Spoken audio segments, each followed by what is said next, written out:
Pioneer bread. This recipe was brought to Canada by the first settlers from the Ukraine at the beginning of the 20th century.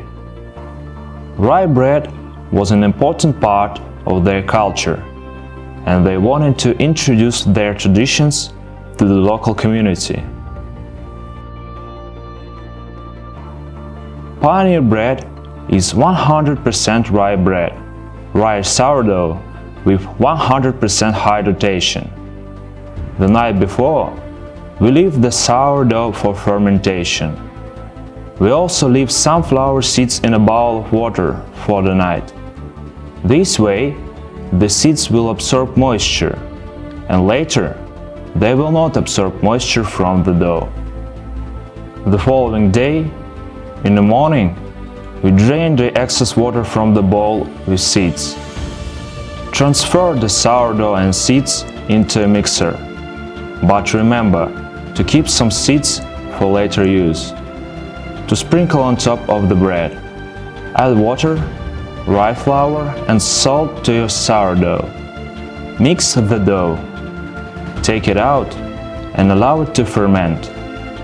The fermentation time is 1.5 hours. After fermenting, roll the dough with both of your hands to shape it into balls and put them into baking dishes. As this is 100% rye bread, it is practically gluten-free. Absence of glutenins in rye results in those with liquid texture. So, these baking dishes will be needed to shape our bread. Usually, these forms are covered with either vegetable oil or butter, or with some fat, so that the dough would not stick to the dish. But we decided to have these dishes with Teflon coating to make things easy. Baking. We put 400 grams of the dough into the dish and cover it with seeds. Allow it to stand another hour and a half, and then put it into the oven. Bake at 250 degrees Celsius for 60 minutes.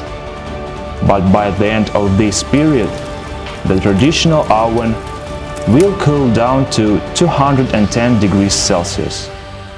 After removing the bread from the oven, leave it to rest for the whole night, with the bread still in the mold. The fact is that the rye bread unfolds its characteristic taste and flavor only with time. The following day, we take the bread out of the molds and send it to the shop. Once we've baked our bread and taken it out of the oven, it's tasting time.